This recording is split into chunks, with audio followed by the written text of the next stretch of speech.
ፈንቅል ኤሪ ሚዲያ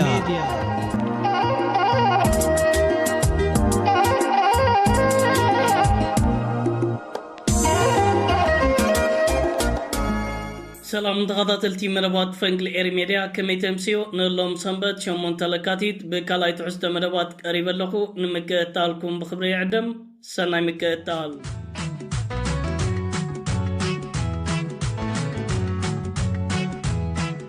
ኩብራ ተኸታተልቲ በቲ ቀዳማይ ንሪያ ገዳስ ዛዕባ ምስ እንፍለም ሚኒስትር ጉዳያት ወፃኢ ኢትዮጵያ ሎሚ ናብ ሃገርና ኤርትራ ሓደ ደብዳቤን ጻውዒታትን አቅሪቦ ይርከባሎ እዚ ስርዓት ብልጽግና አቅሪቦ ዝርከብ ዘሎ ከምዚ ዓይነት ጻውዒታትን ጠለባትን ኣዝዩ ዘገርምን ዘስሐቅን ኮይኑ ይርከብ ስርዓት ብልጽግና ኣብዚ መግለጺታት ፈኸራን ልመናን ተሓዋዊስዎ ይርከባሎ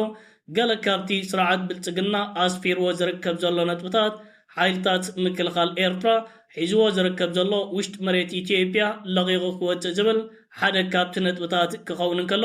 ሓይልታት ምክልኻል ኤርትራ ካበይ ናይ መሬት ናይ ኢትዮጵያ ክወፅእ ስርዓት ብልጽግና ኣብዚ ጉዳይ ኣየነፀረን ኣብ ዝተፈላለዩ እዋናት ዝሓለፉ ስርዓታት ኢትዮጵያ ሓይልታት ምክልኻል ኤርትራ ኣብ ውሽጢ መሬት ኢትዮጵያ ኣሎ ብምባል ከደናገሮ ፀኒሖምን ኣለውን ስርዓት ብልጽግና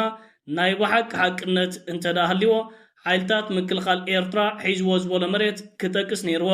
እዚ ግን ንሓይልታት ምክልኻል ኤርትራ ካብ ውሽጢ መሬት ኢትዮጵያ ክወፅእ ኣለዎ ኢልካ ተገይሩ ዝርከብ ዘሎ ከምዚ ዓይነት ጻውዒታት መደናገሪ ካብ ምዃን ሓሊፉ ካልእ ፋይዳ ዝርከብ ኣይኮነን እቲ ካልኣይ ስርዓት ብልጽግና ኣቕሪብዎ ዝርከብ ዘሎ ጠለባትን ጻውዒታትን ሓይልታት ምክልኻል ኤርትራን መንግስቲ ኤርትራን ነቶም ኣብ ውሽጢ ኢትዮጵያ ዝርከብ ዘለው ዕጡቓት ሓይልታት ደገፍ ይህብለው እዚ ዝገብርዎ ዘለው ደገፍ ዕጥቅና ጾራትን ደው ከብልዎ ኣለዎም ብፍላይ ኣብ ቅንያት ኣብ ምዕራብ ትግራይ ተኸሲቱ ዝርከብ ዘሎ ኩነታት ኤርትራ ቀጥታዊ ምትእትታው ትገብራላ ዝብል ጻውዒታት እዩ ኤርትራ ካብዚ ተግባራት እዚ ክትቁጠብ ኣለዋ ክብል እዩ ስርዓት ብልጽግና ኣብ ካልኣይ ነጥቢ ከምዚ ዓይነት ጠለብን ጻውዒትን ናብ ኤርትራ ኣቕሪቡ ዝርከብ ዘሎ ከምዚ ዓይነት ክስታት ብወገን ስርዓት ብልጽግና ሕጂ ዝጀመረ ኣይኮነን ኣብ ዝሓለፈ ሓደ ወርሒ ስርዓት ብልጽግና ኣብ ውሽጢ መሬት ክልል ኣምሓራ ካብ ኤርትራ ተበጊሱ ናብ ፋኖ ኣጽዋራት ክሰጋገር ሒዘ ዝብል ድራማታት ደሪሱ ነይሩ እቲ ድራማታት ግን ብወቤሊ ክመክንን ክፈሽልን ክኢሎ ብልጽግና እዚ ሰለስተ ከምዚ ዓይነት ጻውዒታት ኣቕሪቡ ኣብ መወዳእታ ኣቕሪብዎ ዝርከብ ዘሎ ጠለባት ኣዝዩ ዘገርም እዩ እዚ ክልተ ነገራት ኤርትራ ክትሰማማዕ ትኽእል እንተዳ ኮይና ንጉዳይ ወደብ ዓሰብን ኣፍ ደገ ባሕርን ዝምልከት ንኤርትራን ኢትዮጵያን ዘረብሕ ንክልተ ህዝብታት ሰላምን ቅሳነትን ብዝፈጥር መንገዲ ክንራዳዳእን ክንሰማማዕን ንኽእል ኢና ክብል እዩ ኣብዚ ጽሑፋቱን ኣብዚ ጠለባቱን ኣቕሪቡ ዝርከብ ዘሎ ያኢ ስርዓት ብልጽግና ወሳንን ሓላይን ካልእን ኮይኑስ ብዛዕባ ወደብ ዓሰብን ኣፍ ደገ ባሕርን ምስ ኤርትራ ክዘራረብ ክብል ኣብዚ ነጥብታት ክጠቅስ ተራእዩ ወደብ ዓሰብ ከምኡውን ባሕሪ ናይ ኤርትራና እዩ ኤርትራ ምስ ስርዓት ብልጽግና ንወደብ ዓሰብ ዝምልከት ተካይዶ ዘረርብ ኣብ ትሕቲ ዝኾነ ይኹን ኩነታት ኣብዛ ፀሓየለን ወደብ ዓሰብ ናትና ናይ ኤርትራውያን እዩ ስርዓት ብልጽግና ነቲ ከካይዶ ዝጸንሐ ፈቐራታት እዩ ደጊሙ ኣብዚ ጽሑፋትን ኣብዚ ጠለባትን ኣስፊርዎ ዝርከብ ዘሎ በዚ ክልተ ነጥብታት ትሰማምዑ እንተዳ ኮንኩም ንወደብ ዓሰብ ዝምልከት ስምምዕ ክነካይድ ኢና ዝዓይነቱ ጻውዒታት ብተዛሪ መንገዲ ዘይትሰማምዑ እንተዳ ኮንኩም ብሓይሊ ክንገብጠኩም ኢና ኩናት ክንከፍት ኢና ዝዓይነት እዩ ብልጽግና ኣብ መወዳእታ ናይቲ ጠለባቱን ጽሑፋቱን ንክልቲ ህዝብታት ሰላም ዘስፍን ክልቲአን ሃገራት ካብ ጎንፅን ዕግርግርን ወፅን ብሰላማዊ መንገዲ ሽግራተን ክፈትሓ ጻውዒትና ንቕርብ ንሕና ብወገንና ቁርባት ኢና ክብል እዩ ጽሑፋቱን ጻውዒታቱን ደምዲሙ ዝርከብ እዚ ከምዚ ዓይነት ብብልጽግና ቀሪቡ ዝርከብ ዘሎ ጻውዒታት ክልተ መደናገር መልእኽታት ዝተሓንገጠ እዩ እቲ ቀዳማይ ብልጽግና ኣብ ልዕሊ ህዝብን መንግስትን ኤርትራ ከካይዶ ዝሓስብ ዘሎ ኩናትን ወራራትን ምኽንያታዊ ንምግባሩ እቲ ካልኣይካ ንማሕበረሰብ ዓለም ተበዳሊ ንምምሳል ዘቕርቦ ዘሎ ከምዚ ዓይነት ጻዕዳ ሓሶታትን ከምኡውን ጠቐነን ክስታትን ኮይኑ ዝርከብ ህዝቢ ዓለም ማሕበረሰብ ዓለም በዚ ብልጽግና ኣቕሪብዎ ዝርከብ ዘሎ ከምዚ ዓይነት ፍሽሉን ኣጉልን ጻውዒታት ዝደናገር ኣይኮነን ስርዓት ብልጽግና ኣቕሪብዎ ዝርከብ ዘሎ ጻውዒታት ግን ለመናን ፈኸራን ዝተሓወሰ እዩ መንግስቲ ኤርትራ ኣብ ከምዚ ዓይነት ጓል መንገዲ ተግባራት ዝጽመድ ኣይኮነን እንተ ስርዓት ብልጽግና ኣቕሪብዎ ዝርከብ ዘሎ ከምዚ ዓይነት ጻውዒታት ንብዙሓት ሰባት ኣገራሚ ኮይኑ ይርከብ ዝተፍላለዩ መራኸቢታት ናይ ኢትዮጵያ ናብ ኤርትራ ጻውዒት ሰላም ኣቕሪባ ዝብል ዝተፍላለዩ ኣርእስታት ብምሃብ ነዚ ጉዳይ ዜናታት ይጽብጽብልለው ብልጽግና ግን ጻውዒት ሰላም ዘይኮነ ኣቕሪቡ ብተዛር መንገዲ ነቲ ከካይዶ ዝደሊ ዘሎ ኩናትን ዕግርግረን ምኽንያታዊ ንምግባር እዩ ከምዚ ዓይነት ሸፈት ኣቕሪቡ ዝርከብ ነፍሲ ወከፍ ኤርትራዊ በዚ ጉዳይ ክደናገር የብሉን ብልጽግና ብዛዕባ ኤርትራን ሓይልታት ምክልኻል ኤርትራን ወደብ ባፅዕን ዓሰብን ከምውን ኣፍ ደገ ባሕርን ክዛረብ ሞራላዊ ሓላፍነት የብሎን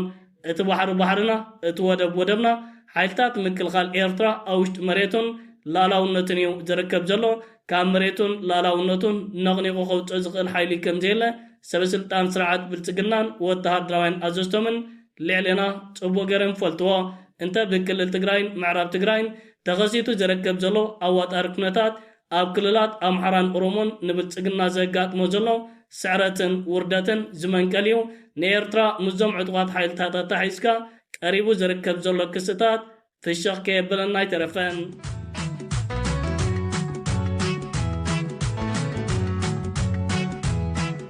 ክቡራት ተኸታተልቲ ናብቲ ካልኣይ ኑሪኣ ኣገዳሲ ዛዕባ ምስ እንሰገር ስርዓት ብልጽግና ናብ ዶባት ኤርትራን ኢትዮጵያን ኣፅዋራት እናጋዓዘ ይርከባሎ ብፍላይ ናብ ክልል ትግራይ ዘግዕዞ ዘሎ ኣይ ኣፅዋራት ኣብ ማሕበራዊ መራኸቢታት ዝተፈላለዩ ቪድዮታት እናተዘርግሐ ይርከብ ስርዓት ብልጽግና ነቲ ብክልል ዓፋር ኣዋፊርዎ ዝጸንሐ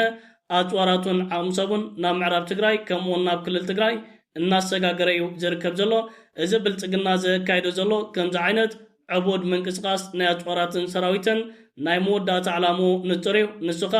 ናይ ኣጥፊኻ ጥፋ ፈተነታት ኩናት ንምኽፋት እዩ ኣብ ምዕራብ ትግራይ ተኸፊቱ ዝርከብ ዘሎ ኣዋጣሪ ኩነታት ክሳብ ሕጂ ኣይሃደን ሰራዊት ትግራይ ንብዙሕ ከባቢታት ተቆጻጸረ እዩ ዝርከብ ዘሎ ስርዓት ብልጽግና ኣብ ልዕሊ ሰራዊት ትግራይ መጥቃዕቲ ክኸፍት እየ ብምባል እዩ ነዚ ዓይነት ኣፅዋራት እናኸመረ ዝርከብ ዘሎ እዚ ዝግበር ዘሎ ናብ ዶብ ኤርትራን ኢትዮጵያን ኣፅዋራት ምጋዓዝ ብተመሳሳሊ ናብ ክልል ትግራይ ናይ ስርዓት ብልጽግና ናይ መወዳእታ መጣልዕ ካርቶ ኮይኑ ይርከብ ኣብ መወዳእታ ብልጽግና እዚ ዝገብሮ ዘሎ ዕቡድ ምንቅስቃስ ብመልቀሱን ኣውያቱን ከም ድድምደም ጠርጣረታት ዝበሃል የብልናን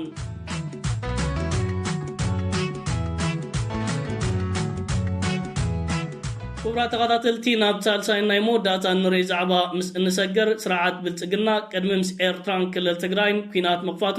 ነቲ ኣብ ክልል ኣምሓራን ኦሮሞን ኣጋጢሞ ዝርከብ ዘሎ ህዝባውን ዓብን ተቃውሞታትን ብፍላይካ ካብ ፋኖን ግንባር ሓርነት ኦሮሞን ዘጋጥሞ ዘሎ ግጭትን ዓበይቲ ጉዳዮታትን ሓንሳብ እናሓዋሩን መኸተምታ ንምግባር ናብ ክልቲአን ክልላት ሰራዊቱ ኣዋፊሩ ዝርከብ ዘሎ ኣብዚ ዘካየድ ዘሎ ሓያል ኩናትን ግጥማትን ሰራዊት ፌደራል መንግስቲ ኢትዮጵያ ከም ትልሙድ ብጅምላ ክማረኽ ተኸታቲልና ተዓዚብናን ንርከብ ኣለና ሎሚ ግንባር ሓርነት ኦሮሞ ዘርጊሕዎ ዝርከብ ዘሎ ደረቕ ስእልታት ነዚ ንከታተሎን ንዕዘቦን ዘለና ይመስል ሰራዊት ፌደራል መንግስቲ ኢትዮጵያ እናፈከረ ናብ ክልል ኣምሓራን ኦሮሞን ዝኣተወ ብከምዚ ዓይነት መንገዲ ብጅምላ እናተማረኸ እዩ ዝርከብ ዘሎ ነዚ ሰራዊት እዚ ሒዝካ ናብቲ ሓያልን ርግእትን ሰላማዊትን ሃገር ኤርትራ ውስ ምባል ክሳብ ክንደይ ዋጋ ከኽፍል ይኽእል ንምርድኡ ዘሸግር ኣይኮነን እዚ ኣብ ክልል ኦሮሞ ዘካየድ ዘሎ ኩናት ግን ንብልጽግና ብከምዚ ዓይነት መንገዲ ዓብ ጽፍዒትን ውርደትን ኣጋጢሞ ይርከብ ክቡራት ተኸታተልቲ ፈንቅል ኤር ሜድያ ንሎማ ኣዳልዩ ዝነበርኩ ካልኣይ ትሕዝቶ መደባት እዚ ክትከታተልዎ ፀናዕኩም እዩ ዝመስል ነይሩ ጽባሕ ብካል መደባት ክሳብ እንራኸብ ሰላም ወሰናይ ኣብ ዘለኹሞ ብሩኹም ሸደክሬም